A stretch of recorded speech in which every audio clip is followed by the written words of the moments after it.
អ្វីដែលយើង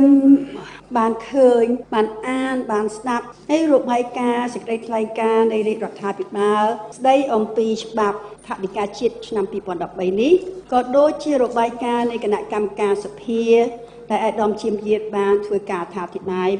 មកហើយនេះយើងគ្រប់គ្រងយើងយល់ហើយយើងបានពិចារណាក្នុងនាមយើងជាអ្នកតំណាងរាស្ត្រផងហើយក្នុងនាមយើងជាខ្មែរទាំងអស់គ្នានៅក្នុងការទទួលខុសត្រូវរួមជាមួយគ្នានៅអ្វីដែលជាជីវិតរបស់ប្រជាពលរដ្ឋយើងលើពីទៀតទៅនេះទៀតយើងក៏យល់ព្រមដែរទទួលស្គាល់នៅយុទ្ធសាស្ត្រដើម្បីកាត់បន្ថយភាពក្រីក្រយុទ្ធសាស្ត្រចានៅក្នុងការបង្កើនឲ្យមានប្រសិទ្ធភាពគុណភាពនៃសេវាសាធារណៈព្រមទាំងថវិកាដែលបានកើនខ្ញុំមានការចាប់អារម្មណ៍ទៅលើវិស័យសង្គមដែលនៅក្នុងនោះជាអាចមានវិស័យសុខភាពនិងវិស័យអប់រំយើងឃើញថាដូចជាឯកឧត្តមជាមយាបលោកបានលើកមកហើយការគ្រប់គ្រងប្រជាពលរដ្ឋ14លាននាក់នេះមិនមែនជាការងាយស្រួលទេយើងយល់ឯកឧត្តមចិត្តតែមានប្រសាសន៍ថាយើងខ្ញុំអត់មាននៅក្នុងជួររដ្ឋាភិបាលក៏ប៉ុន្តែយើងខ្ញុំជាតំណាងនៃរាស្ត្រដែលបានបោះឆ្នោតឲ្យយើងខ្ញុំដែរក៏មានការទទួលខុសត្រូវរួមជាមួយគ្នាខ្ញុំចង់លើកមកនិយាយអំពីគុណភាពនៃវិស័យសុខាភិបាលនៅកន្លែងនេះយើងត្រូវតែមើលដែរនៅស្ថានភាពនៅវិស័យសុខាភិបាលសប្តាហ៍ថ្ងៃនេះហើយសំខាន់ណាស់នៅក្នុងវិស័យសុខភាពនេះអំពីអ្វីដែលជាសុខភាពរបស់ស្ត្រីជីវិតរស់នៅរបស់ស្ត្រីនៅក្នុងការមានគួរពេលឆ្លងទន្លេក្រោយពីការឆ្លងទន្លេទាំងអស់នេះយើងឃើញថាខ្វះខាតច្រើនណាស់ដោយសារភាពក្រីក្រនឹងឯងហើយឯកឧត្តមតំណាងរាជរដ្ឋាភិបាលបាននិយាយថាកុំចង់ឡើងទៅឋានសួគ៌លឿនពេកនៅក្នុងវិស័យសុខភាពគឺយើងត្រូវតែទទួលស្គាល់នៅអ្វីដែលជាគុណភាពនៃវិស័យសុខភាពនេះហើយគុណភាពនេះវាមានកត្តាច្រើនណាស់ហើយបើយើងនិយាយអំពីការអភិវឌ្ឍជំហានគីង្គក់អានឹងយើងបន្លាយនៃគុណភាពតាមជំហានគីង្គក់ហើយបើសិនជាយើងបន្លាយនៅជំហានគីង្គក់សម្រាប់ប្រជាពលរដ្ឋដែលនៅក្រោមបន្ទាប់ភាពក្រីក្រដែលមាន 23% តាមរដ្ឋាភិបាលដែលដាក់មកនេះហើយ 23% នៃ 14 លាននាក់ប៉ុន្មានសូមជឿគិតជឿនិយាយអំពីជីវិតប្រជាពលរដ្ឋយើងរាប់លាននាក់មានន័យថាក្រោមបន្ទាប់ភាពក្រីក្រមួយថ្ងៃគាត់រកប្រជាពលរដ្ឋនោះជាពិសេសស្ត្រីរបស់យើងដែលជាកម្មការនីដែលរហូតទៅដល់ជាអ្នកលក់ស្រាវិយាហើយរហូតទៅដល់លក់ភេទរបស់ខ្លួនទៀតនោះដែលយើងតែងតែគិតអំពីជីវិតរបស់ស្ត្រីនោះហើយបើសិនជាយើងនិយាយអំពីគុណភាពនៃសេវាអប់រំសម្រាប់អ្នកដែលក្រីក្រមិនមែនក្រោមបន្ទាប់ភាពក្រីក្រទេចុះក្រីក្រលើសពីក្រីក្រតែបន្តិចទេគុណភាពនៃការអប់រំឲ្យគ្នាទៅរកឯណាការយកសេវាលើកនៅក្នុងវិស័យសុខភាពតើគ្នាទៅឆក់ឯណាកើតអញ្ចឹងហើយបានជាតួលេខបានឃើញហើយគឺ 70% នៃប្រជាពលរដ្ឋយើងគឺគាត់លក់ស្រែលក់ចំការលក់ដីលក់ធ្លីរហូតទៅដល់មានការលក់កូនចៅលក់ខ្លួនដើម្បីការពារអីដើម្បីសុខភាពនឹងឯងសុខភាពនៃស្ត្រីយើងដុនដាបណាស់ចំពោះស្ត្រីដែលគ្នាត្រូវការថវិកាមួយថ្ងៃដើម្បីចិញ្ចឹមជីវិតកូនជីវិតគ្រួសារទាំងមូលហើយសុខភាពមិនបបោទៀតអញ្ចឹងហើយបើសិនជាយើងមើលតួលេខទៅទៀតបើសិនជាតួលេខនេះខុសប្រាប់ថាខុសទៅយើងខ្ញុំមិនមែនមកនិយាយដើម្បីរកបាញ់បញ្ជ្រួចទេយកការពិតមកនិយាយយើងនិយាយមើលថាតួលេខនៅក្នុងអត្រា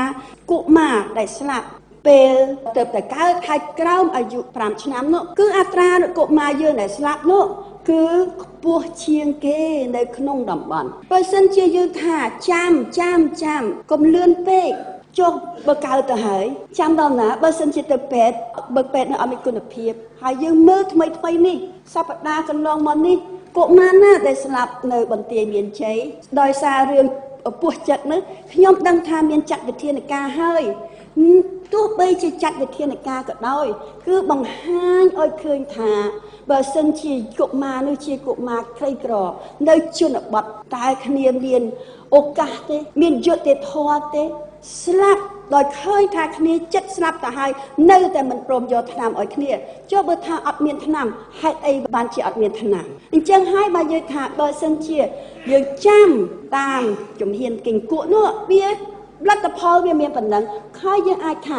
នេះគឺជាករណីតែមួយទេទោះបីជាករណីតែមួយក៏ដោយវាជាការអស្ចារ្យពេកហើយនៅបន្ទាយមានជ័យនឹងមានករណីដែលស្ត្រីទៅឆ្លងទន្លេអត់មានលុយ 100000 ស្ត្រីរត់ស្លាប់លោកពូកសិករគាត់ថាចាំមួយផ្លេតគាត់ទៅលក់ដីឲ្យដើម្បីឲ្យប្រពន្ធគាត់បានឆ្លងទន្លេជួយវះផងអត់មាន 100000 ស្លាប់នេះជាសម្រែករបស់អ្នកណាជាសម្រែករបស់ស្ត្រីយើងជាសម្រែករបស់ប្រជាពលរដ្ឋយើងខ្ញុំនិយាយនេះខ្ញុំទទួលស្គាល់ថារដ្ឋាភិបាលបានធ្វើហើយក៏ប៉ុន្តែយើងត្រូវតែសូមឲ្យមានបញ្ជាក់ទៀតអ្វីដែលយើងចង់និយាយនេះយើងចង់និយាយនៅក្នុងការថែរក្សាថវិកាជាតិឲ្យមានប្រសិទ្ធភាពឯកឧត្តមបានលើកមកឲ្យខ្ញុំមិនលើកមកទៀតទេក៏ប៉ុន្តែគណៈបកសំរងស៊ីនិងគណៈបកសិទ្ធិមនុស្សមានគំនិតមួយដែរនៅក្នុងការធ្វើម៉េចថែរក្សាឲ្យមានថវិកាជាតិនោះប្រើឲ្យមានប្រសិទ្ធភាពហើយនឹងប្រមូលពន្ធដារដែលយើងឃើញច្បាស់ណាស់ធ្វើទ្រឹស្ដីទេទូរលេខយ៉ាងម៉េចក៏ដោយបើសិនជាប្រជាពលរដ្ឋគាត់រងគ្រោះនៅការខ្វះខាតគឺធំគឺការថែរក្សាថវិកាជាតិតាមរយៈប្រមូលពន្ធដារតាមរយៈកាត់បន្ថយឲ្យលឿននៅអត្រានៃការពុករលួយនេះគឺប្រជាពលរដ្ឋយើងលោកជ្រាបណាស់ដូច្នេះនៅចំណុចដែលខ្ញុំលើកឡើងនេះគឺលើកឡើងដើម្បីឲ្យឃើញថាអត្តភាពដែលដាក់ជូនរដ្ឋាភិបាលថាវិស័យសុខភាពវិស័យអប់រំជាវិស័យសង្គមដែលជាវិស័យអត្តភាពយើងទទួលស្គាល់ដូចគ្នាគ្រាន់តែនៅគណៈបកសំរងស៊ីនៅគណៈបកសិទ្ធិមនុស្សដែលយើងបានធ្វើសំណើដើម្បីធ្វើវិសោធនកម្មនៃច្បាប់នេះនៅក្នុងរបៀបយកលុយមកហើយប្រើរបៀបណាហើយទៅយកយ៉ាងម៉េចឲ្យបានច្រើនជាងនឹងឲ្យមានប្រសិទ្ធភាពជាងនឹងនៅក្នុងការធានាគុណភាពជីវិតរស់នៅរបស់ប្រជាពលរដ្ឋហើយខ្ញុំនិយាយនេះលើកតែវិស័យសុខាភិបាលទេគុណភាពនៃការរស់នៅគឺរស់ដោយភាពថ្លៃថ្នូរសេវាសាធារណៈដូចជាសេវាសុខភាពសេវាអប់រំជាសេវាសាធារណៈដែលជាកាតព្វកិច្ចរបស់រដ្ឋាភិបាលនៅក្នុងការផ្ដល់សេវានោះជាសេវាដែលឥតគិតថ្លៃមួយចប់បើសិនជាយើងមើលនៅប្រទេសជិតខាងគេធ្វើបានហើយបើសិនជាយើងនៅតំបន់អាស៊ាននៅអាស៊ីដូចគ្នាដែរយើងចង់ប្រៀបធៀបនឹងដំណើររបស់យើងហើយនៅដំណើររបស់សមាជិកនៅអាស៊ានដទៃទៀតខ្ញុំយល់ឃើញថាយើងប្រជាពលរដ្ឋយើងលោកមិនមែនទៅសុំឲ្យឡើងឋានសួគ៌ទេឥឡូវបើសិនជាឯកឧត្តមថាពួកយើងខ្ញុំចង់ឡើងឋានសួគ៌ឯកឧត្តមនៅឋានសួគ៌ឬ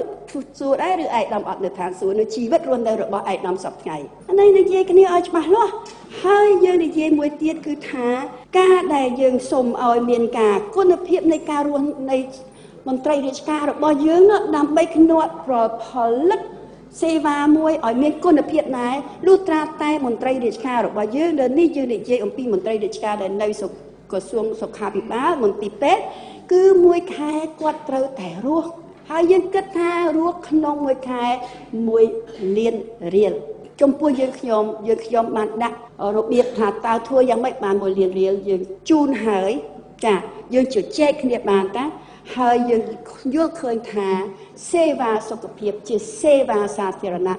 ដែលត្រូវតែផ្ដល់ជូនប្រជាពលរដ្ឋយើងដោយឥតគិតថ្លៃជាពិសេសសេវាប្រជាពលរដ្ឋដែលជួបប្រទះនឹងភាពក្រីក្រពេលយើងលើកថវិការបស់ជាតិនេះ